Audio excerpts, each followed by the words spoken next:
Gary, let's take a look at the entries for this year's 10th annual Greyhound Race of Champions. Wearing the red blanket.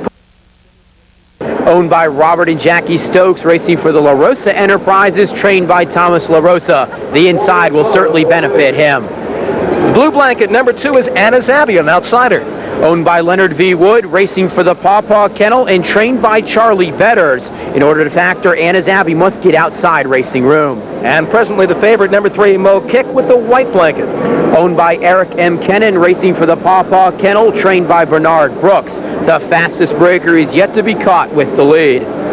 Number 4 in the field is Ramble Sam with the green blanket. Owned by and racing for the James E. O'Donnell Jr. Kennel, trained by Leland George. Ramble Sam is the youngest entry record holder this distance. He's rambling. Number 5, Oxford Shoes with the purple and white blanket. Owned by and racing for Eddie Alderson and trained by Steve Thompson. Oxford Shoes and owner Eddie Alderson have won the 1984 Race of Champions with Fallon. And number 6, James Baroness with the yellow blanket. Owned by DJ O'Loughlin and Martha Rothenberg, racing for the Rothenberg Kennel, trained by Dottie Rothenberg. James Baroness, the 7th Greyhound from the Jacksonville Circuit in the final. And number 7 is the speedy Dickey Valley with the green and white blanket.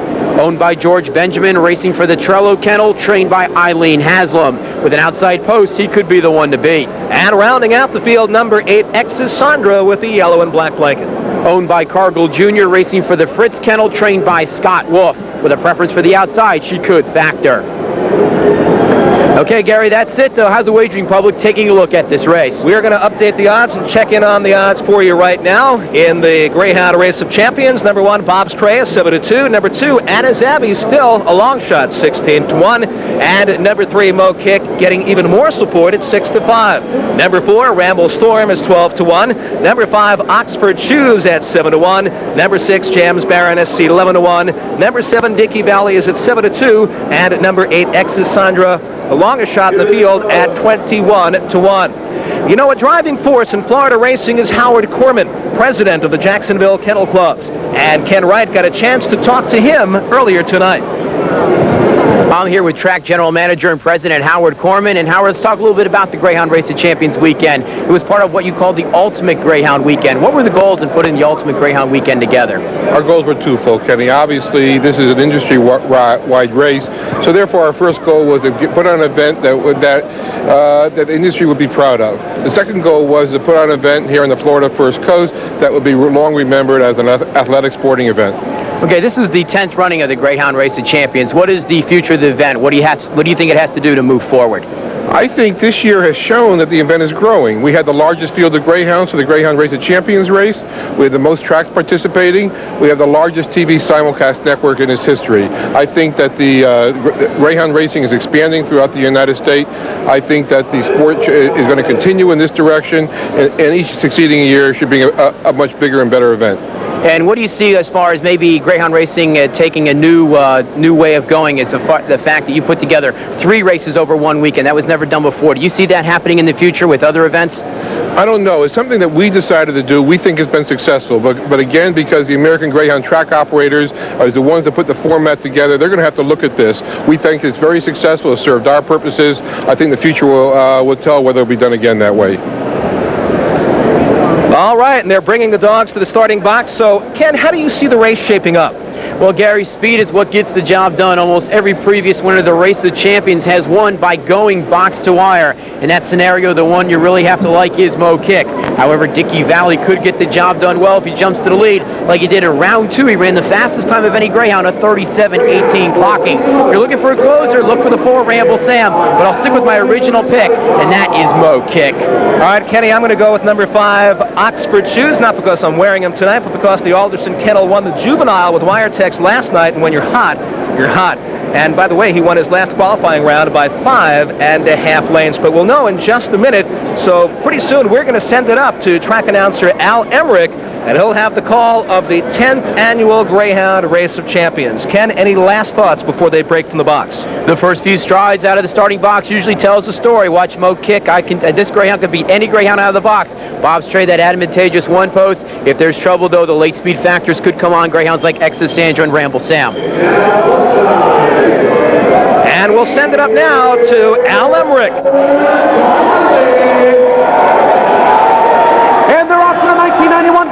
Greyhound Race of Champions, and 3 Mo Kick is right out from first. 1 follows Bob's Trey, followed by the 4 and 5 in the 8. Front side, it's Mo Kick in front. Bob's Trey in second to the 5, 4, 8. 6, 2, and 7 clubhouse turn. Bob's Trey in control with the 3 Mo Kick. Blanket to blanket. Here comes the 5. That is Oxford Shoes. Mo Kick in control now. Down the backstretch into the final turn. It's 3, 1, 5, 4, and 8.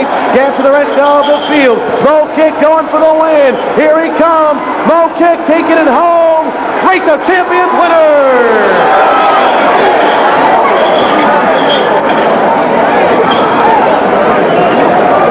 All right, and there you have it, a sensational performance by Mo Kick, taking it from box to wire in a very competitive race with Bob's Trey forcing the pace most of the way, and a very, very exciting finish. You have the unofficial results. Mo Kick, number 3, the winner. Number 5, Oxford Shoes, unofficially second, and number 4, Ramble Sam gets in there for third.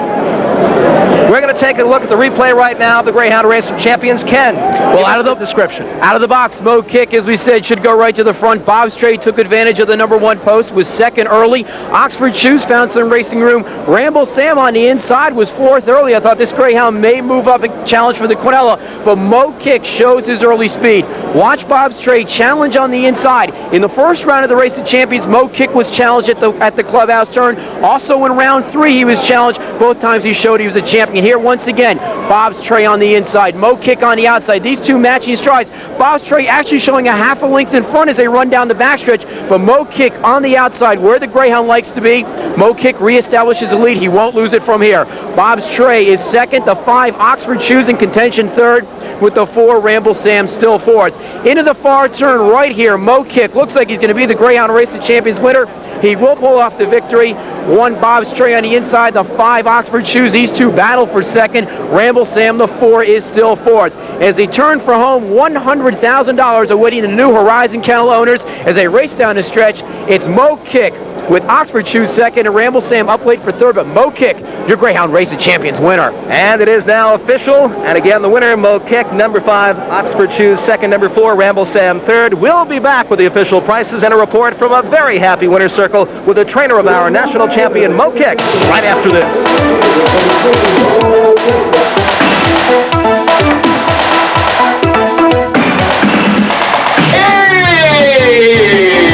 Last year, over 26 million spectators experienced the thrill and excitement of seeing their favorites streak to the finish line at speeds approaching 45 miles per hour.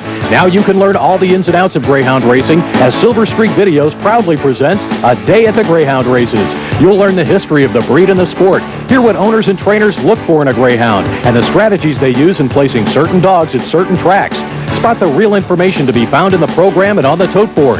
See what pari-mutuel wagering really means, and even get no-nonsense handicapping tips from one of the country's best-known experts. Plus, if you order now, we'll include our pocket wagering guide and odds table. All this and more for just $29.95 plus $3 shipping and handling. It makes a great gift for your favorite sports fan. Just call 1-800-568-DOGS. That's 1-800-568-DOGS. Call today. Before Pitney Bowes, my life was miserable. We could never get service. And the tech used to come so often, I used to say that, he was like a part-time employee. The copier is the heart of the business. And when the copier goes down, everything stops. You have a heart attack. Pitney Bowes transformed a lot of malcontents into some very happy folk. They don't desert you once the copier is in. Finally, I found Valhalla. Somebody's happy with a copier. Pitney Bowes definitely stays on top of the machines. They come in and take care of it before it goes down. I don't have to worry about ordering supplies. I can't scramble at the last minute and tell a vice president I can't get your report out because I have no toner. Call today. Meet with a Pitney Bowes copier representative, and you'll get 50% off a companion.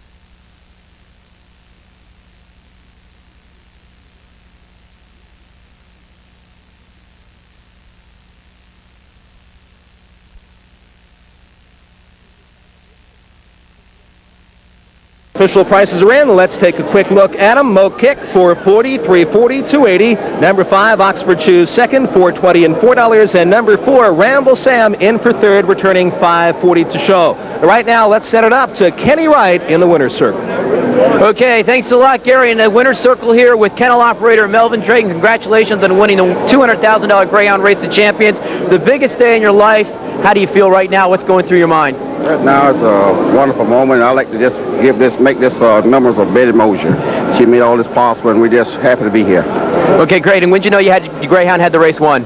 Well, right from the box to wire. He made it real easy. That's the kind of Greyhound he is. That's a Melvin Drayton, kennel operator for the New Horizon Kennel. Now let's throw it back over to Gary. All right, well, there you have it. Mo Kick, the winner of the 1991 edition of the Greyhound Race of Champions. Next year, it's off to St. Petersburg, Florida, and Derby Lane Kennel Club for the 1992 edition. Until then, for my partner, Ken Wright, I'm Gary Seibel at Orange Park Kennel Club. Good night, everybody.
Don't forget next year's Greyhound Race of Champions from Derby Lane Kennel Club in St. Petersburg, Florida on Saturday, April 4th. We'll see you then.